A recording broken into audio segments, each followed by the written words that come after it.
Good afternoon and welcome to 01460 On the Go, Littleton's podcast about what's happening here in town.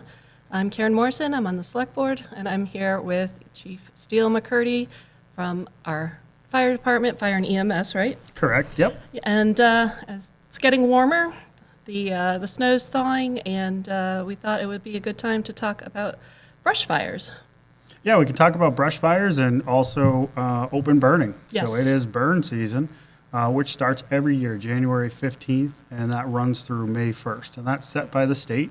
So we at a local level have no ability to influence that burn season. The only real change that occurs occasionally throughout the year is agricultural properties do actually have an exemption within the law where they're allowed to burn in a more a wider range of days over the course of the year. So, and that's all about making sure that the agriculture is able to be maintained within the community. So, so being burn season, we issue burn permits to anybody in town that's looking to burn their brush.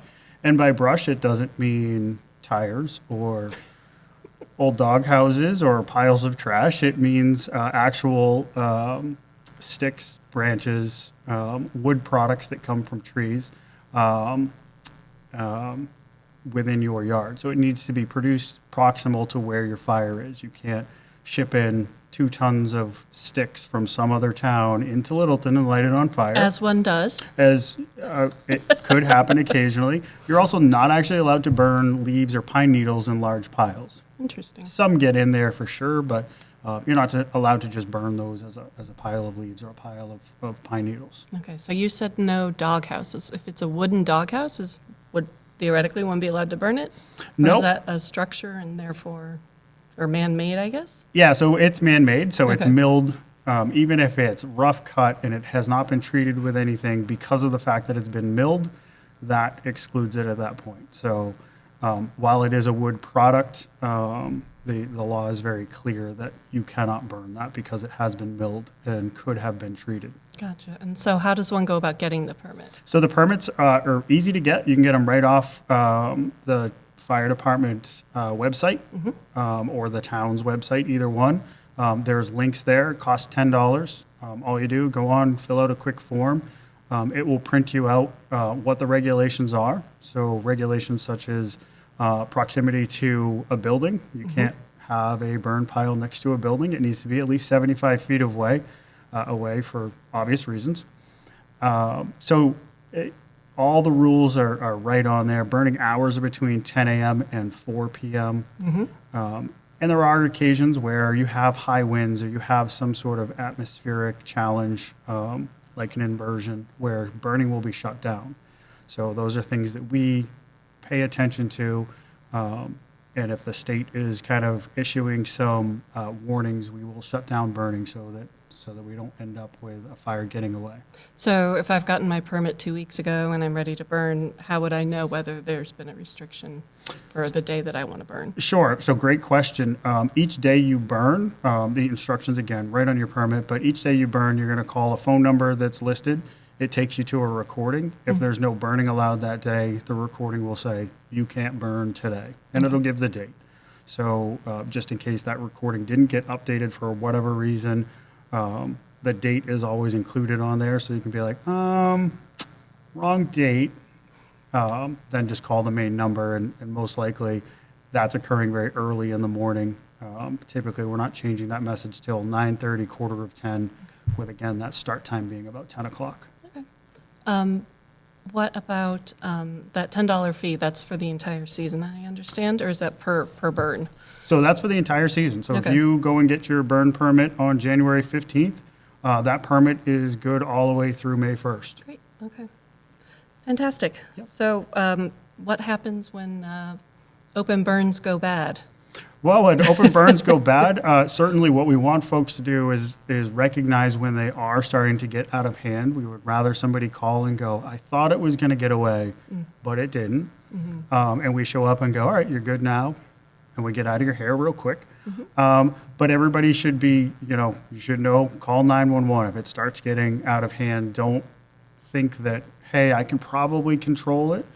Oftentimes what we see is folks try to control a fire that has been getting away, and really it's kind of too late by the time they call 911 that it's a much larger issue at that point, where it could have been dealt with when it was still relatively small.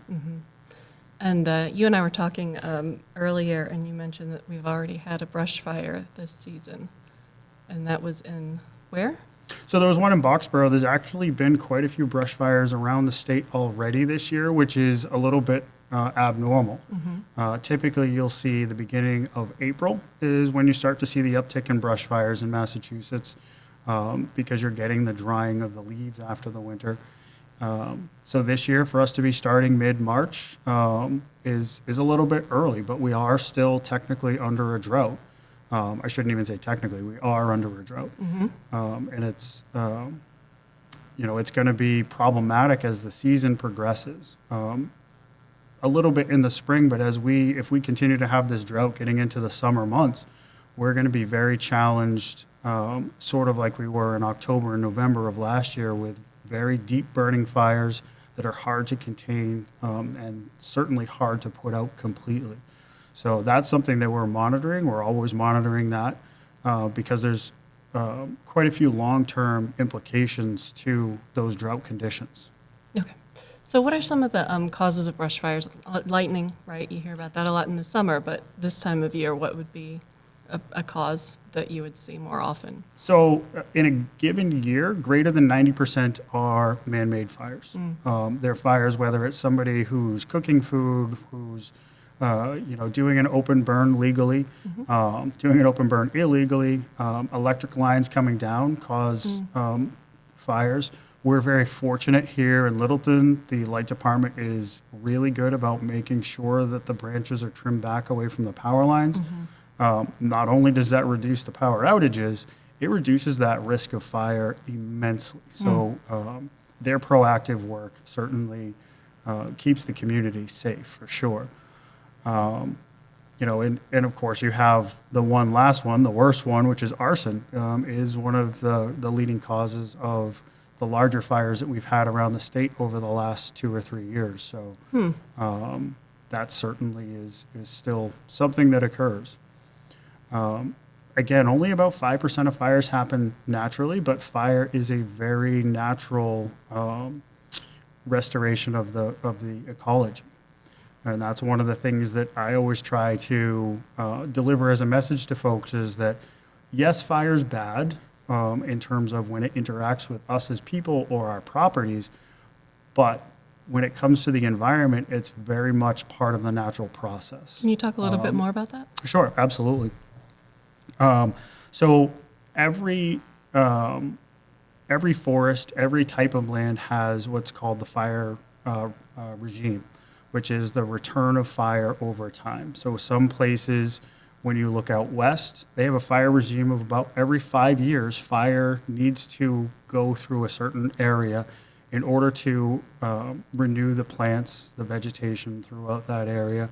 Other places you're looking at like a 2,000-year return fire interval is actually the appropriate terminology. Then that would be like your tundra areas that are typically covered in snow. What they found through research is that there's fires on average about every 2,000 years. Obviously, people probably didn't start them in each of these circumstances, but here in the Northeast, we're looking at, or specifically our area, we're looking at a return fire interval of about 75 to 150 years. So naturally, there should be fires in our area around that interval. And what that does is it's burning up leaf litter, branches, it's killing some of the plants and trees. But the other thing it's doing is it's putting massive amounts of nutrients in the soil and refreshing the entire community, the community of plants, I should say, and adding, and by doing that, it's adding tons of food for animals. So while we look at fire and say, wow, that's bad, it's destroying the forests, a lot of the fires that you see out west are in fact caused by lightning. Not so much the ones that happened in California, not so long ago. But the ones that you see in like Yellowstone and some of the other large open areas, those are caused by lightning, and that's Mother Nature doing what Mother Nature does, restoring those areas. And so those nutrients you're talking about, that would circle back to what you're talking about with agricultural burns. Correct. That's that's why they're doing that as well. Yeah, and the agricultural burns, lots of times we're getting rid of a lot of the diseased plants. So you may have a diseased crop of apples, you may have fire blight or something like that, where you're just trying to get rid of that disease completely so that it can't spread, can't get into some other, other species or other well plants. I see. So that's so that would be an example of a controlled burn. Yes. And do we do controlled burns here in Littleton outside of the farm situation, or? So you have the farm situation, which typically that's the material being put into a pile. One of the other things that does happen throughout the state of Massachusetts is prescribed fires. And these are fires that are specifically set, just like a brush fire, under controlled conditions or known conditions. And those are trying to reestablish some of that ecology and refresh some ecology within an area. So I've had the very fortunate permission to participate in quite a few of them over the years, a lot in Southeast Mass, where their return fire interval is like 25 years, something like that. So they're using fire in order to promote a healthy environment, but simultaneously reduce the amount of fuel that's available should a real wildfire come through the area. So it's a great training tool on top of it. So you're really meeting a whole bunch of different objectives, not only from an ecology side, but a safety side and a training side to it. So huge benefits to benefits for everybody for those types of events. So it's something that here in Littleton we could certainly use to control invasive species. And I've talked with some folks in town who work on invasive species, and I've said, hey, this is one of your options.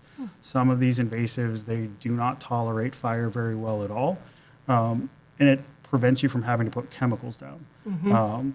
I have a well in town.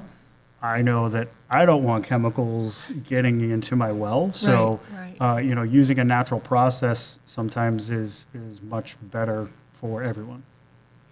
Do you are there any plans for that type of thing yet, or is that just something that you've talked about notionally?